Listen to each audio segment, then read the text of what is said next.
Hello, everyone. Today we are starting a new unit, and that new unit focuses on sound. Okay, today we are doing section one, which focuses on sound waves. The main talking points of today are going to be what is sound made up of? Like, what is it? How it moves, how it goes from place to place, how it reaches our ear, and then how motion can affect our perception of it. Okay, those are the general points to summarize the three bullets that you see here. Okay, what is it? How does it move around? And how can motion affect our perception of it? Okay, so firstly, all sound is vibrations. All sounds are vibrations. Okay, all sound is produced by vibrating objects. Sounds are just vibrations, okay? In the case of me and you, how we produce sound, inside of us we have vocal cords, okay? And those vocal cords vibrate. They're a muscle, they vibrate and they produce our sound. But they're all vibrations, okay? I mean, they also have it labeled here that it's a longitudinal wave. Okay, that this may be the first time you're seeing that term.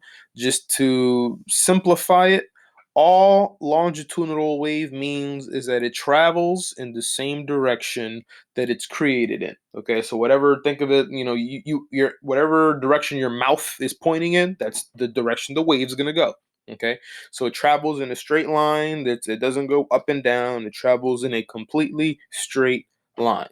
That's what it means to be a longitudinal wave versus being a transverse wave, which looks more like what you think of when you hear the word wave. Okay.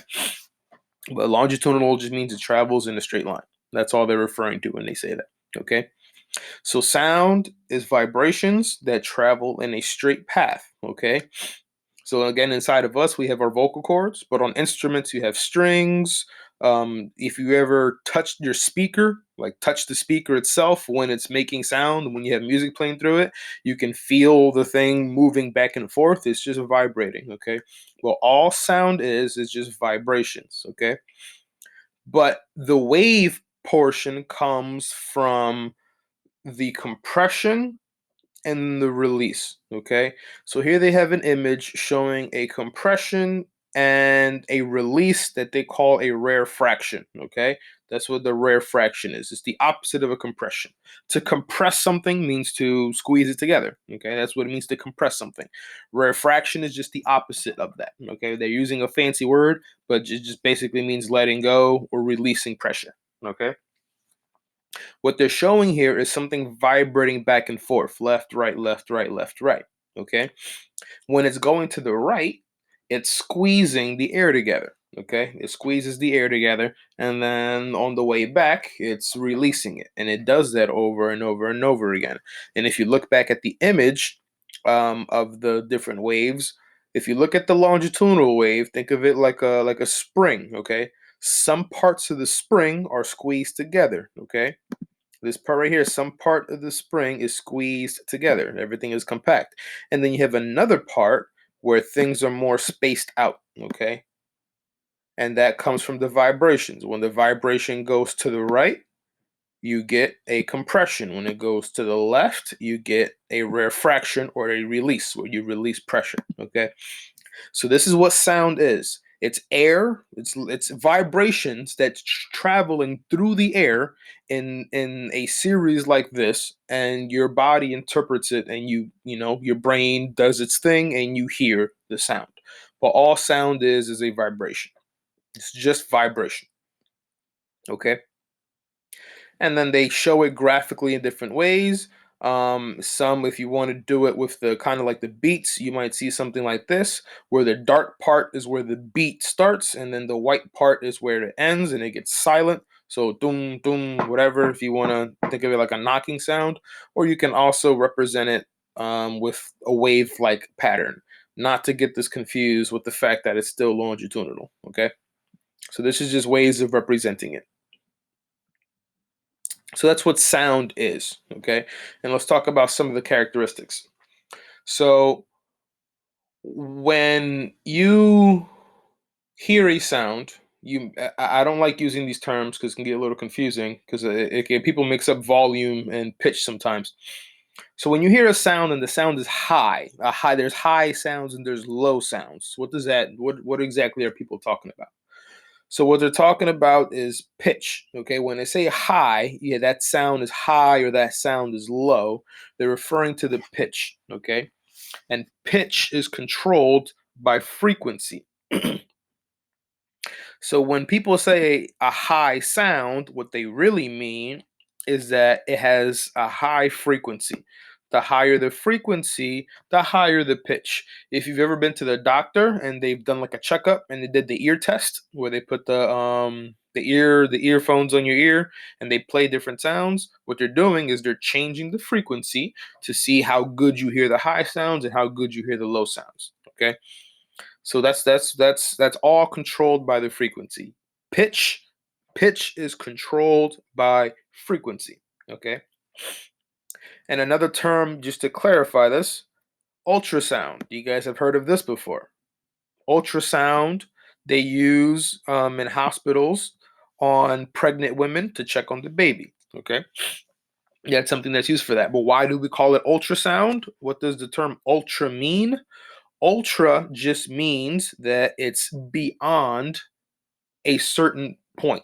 In this case, it's beyond this range of frequencies. Okay.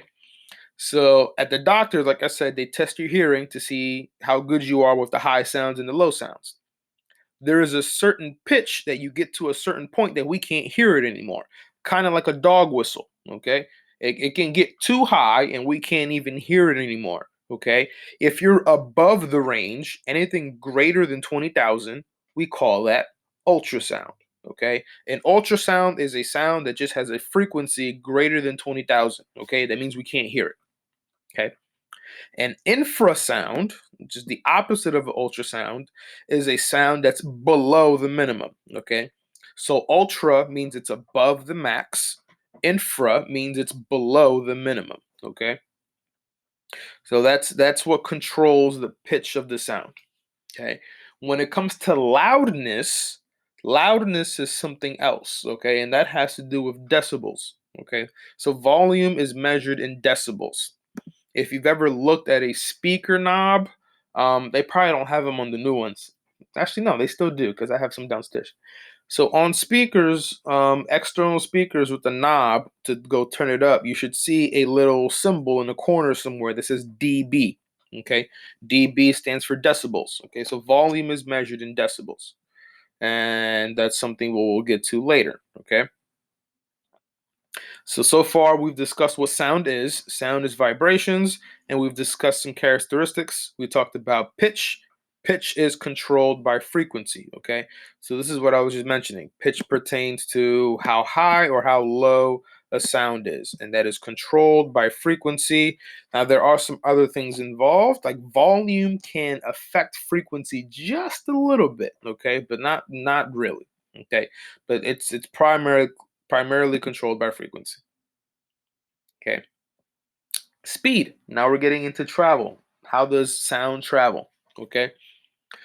So sound comes from vibrations. We talked about it. It comes from vibrations. But once something vibrates, it now needs to travel to, let's say, our ears. Okay. It needs to travel through something to get to its final destination. So it can travel through different things. If you knock on a table, you can hear the knock, right? So it's traveling through the air. But if you put your ear on the table, you can still hear it because sound can also travel through other things besides air. Okay. If you've ever been underwater and tried to talk, you do sound weird, but you can still hear sound. Okay, so you know that sound can travel through liquids. Okay, so it can travel through all these things, but how do they affect travel?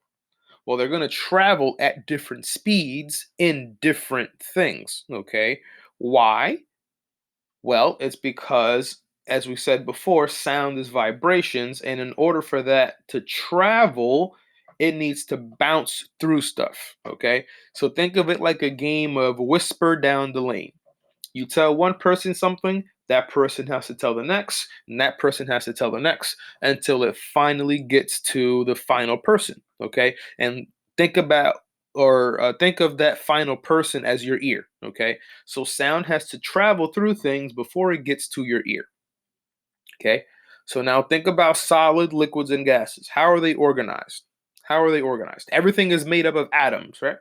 How are atoms organized in solids, liquids, and gases? In solids, the atoms are packed very close together. In liquids, a little less. And in gases, they're super spread out.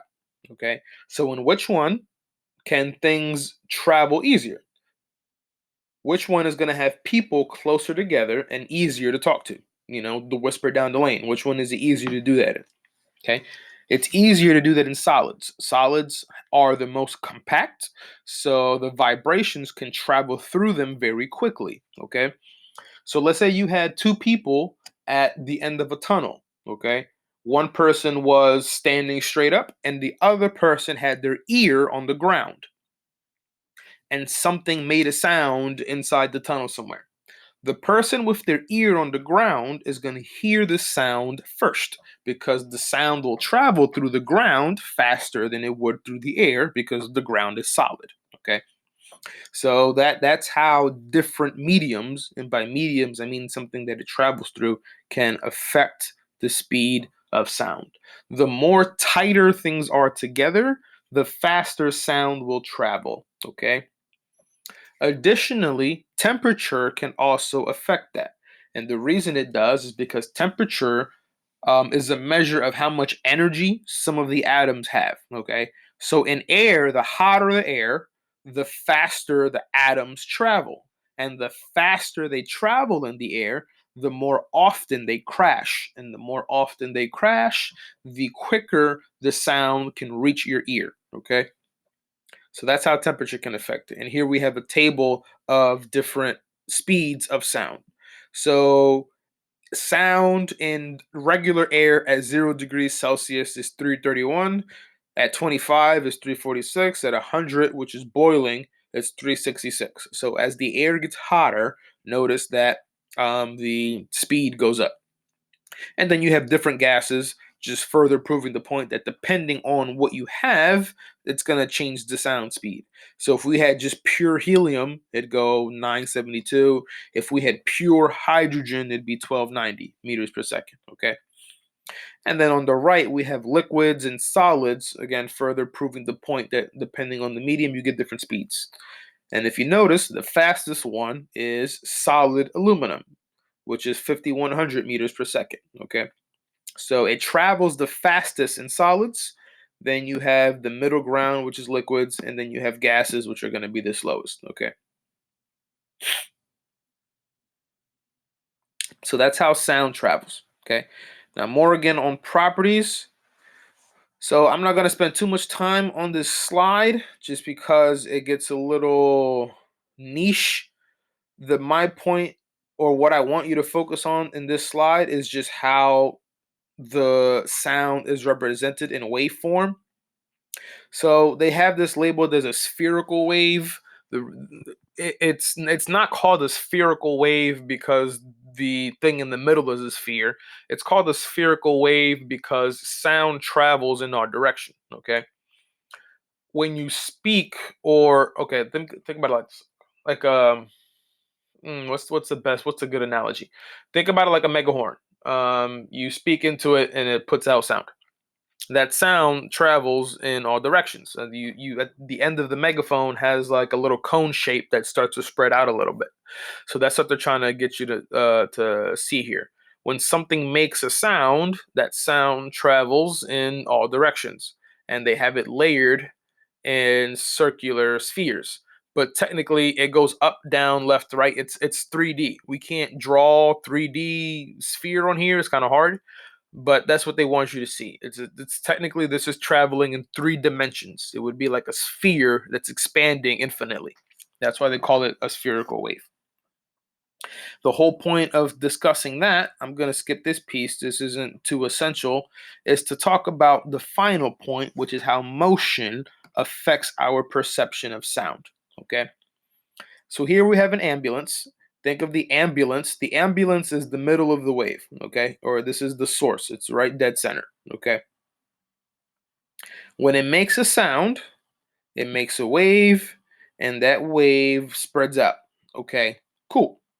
But because the ambulance is in motion, the waves aren't all being made in the same spot, okay? If you notice here, the distance from the first wave to the second and from the second to the third is the same, okay? The distance between the different waves is the same everywhere. That is not going to be the case here. Notice here, depending on what side you're looking at, you have different distances. So from the first to the second and from the second to the third on this end, it's not the same as on the back end, okay? So the gaps between waves changes because of motion. When you're standing on a sidewalk and a car drives past you, if you listen to it carefully, the sound is not the same the entire time. As the car gets closer to you, the sound should get a higher pitch. And then once the car passes you, that pitch should start to get lower, okay, or deeper. You should hear a deeper sound. So it should get higher when it gets close to you, and it should get lower when it gets away from you. Why does that happen? Well, again, we said previously that pitch is affected by frequency. All frequency means, as the name implies, is how often the wave gets to you. Think about it like that. How fast or how often? How often is the wave getting to you? Okay? How often? In the front, the waves are closer together. If the waves are closer together, that means they're coming to you more and more often. And as the car gets closer to you, that's going to continue to happen because you're getting closer to where it's coming from. Okay? So that affects the frequency, so it's going to sound higher. But once it passes you, now every time it produces a sound, it's getting further and further away from you. So notice how the gap gets bigger and bigger. So that means the frequency gets lower, which means you should hear a deeper sound. Okay, that's called the Doppler effect. And I'm sure you guys have experienced it all before. You may or may not have heard the name, but I'm sure you've experienced this. Okay, it's called the Doppler effect. So that's how motion can affect sound. Okay, so person A is going to hear a higher sound, person B is going to hear a lower sound because of the motion of the ambulance. If the ambulance was standing completely still, it doesn't matter if you're close to it or far away from it, it's going to have the same pitch. But because it's in motion, that changes. Okay. And it happens even with us, when you're walking and talking at the same time. Technically, there's a Doppler effect, but since we're not moving that fast, it's not noticeable because we can't go at car speeds. Cars can go, 40, 50, 60 miles an hour. We can't walk or run that fast. So it's not noticeable, but there is a Doppler effect. If you're making a sound and you're moving at the same time, there's a Doppler effect. Okay. And that's it for today. How are we on time? So yeah, it's the first unit of sound. I covered everything I wanted to cover. So again, we talked about what is sound. Sound is just vibrations, okay? They're vibrations that travel through something. In our case, it's traveling through the air, but it can also travel through solids and it can also travel through liquids. It's going to go fastest through solids because the atoms are closer together, okay? And then when you have motion involved, the motion can affect your perception of the sound. Okay. If a car is coming towards you, it's going to sound higher because the waves are coming to you more frequently. If the car is past you and going away from you, the sound is going to appear lower because the waves are hitting you less frequently. So you're going to hear a deeper sound. Okay. So that's it for today. Today's work consists of a study guide. It's I think four questions. Well, if you're including the parts, it'd be 5 questions. Okay. It they focus or they ask you. You need old materials. Okay, so some of this stuff is stuff we've done already. So for example, in number 1, they're asking you what is the speed of the sound. They give you the distance, and they give you the time, you can calculate speed with that. If you know how far something went and you know how fast it did it, then you can figure out the speed. Okay. And number two, they're asking you to find distance. In this case, this time you're given the speed and you're given the time, and you need that to find distance. And you can do that. Okay. The conceptual piece comes from number three. So in number three, the first question they ask you is, what is the wavelength of the sound in the air? They give you the speed of the air and they give you the frequency. So if you remember from I believe it was the most recent one, electromagnetic, the last section, the light section, I gave you an equation that said C, which is the speed of light, is equal to frequency times wavelength. This applies here, but instead of C, because C is specifically for the speed of sound, you can just use V for velocity. Okay, so all you're using here is V is equal to F times W. Okay, so velocity is equal to your wavelength times your frequency, or frequency times wavelength.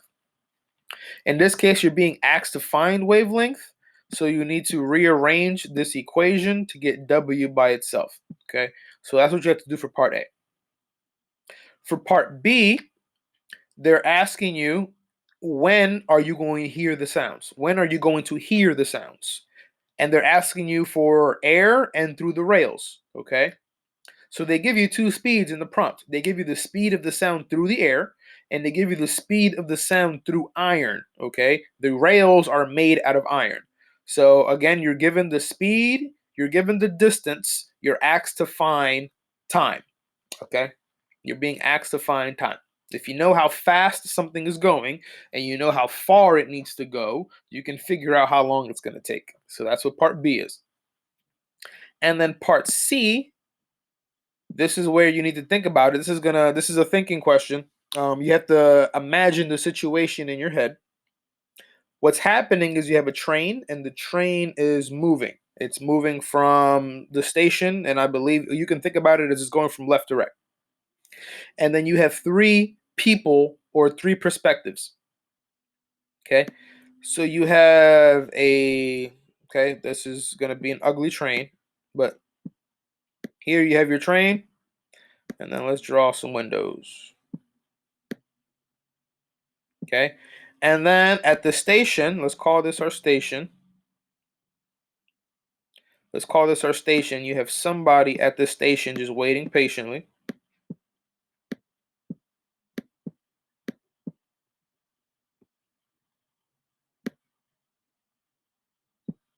Let's just draw him over here.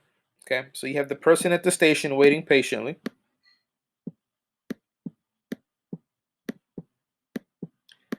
And then you have somebody, let's call this the end of the tunnel. Now he's not gonna get run over. She is not gonna get run over. I'm just doing this for drawing purposes. And then you have somebody on the train itself. Okay, so you have this train's in motion. They're asking you for the pitch. Is the pitch going to change for the person on the platform? Okay, for this individual, this is the person on the platform. P for platform. Is the frequency going to change for this individual? If so, how? What about the person at the end of the tunnel? How is the frequency going to change for this person? And then for the person on the train itself, is the frequency ever going to change?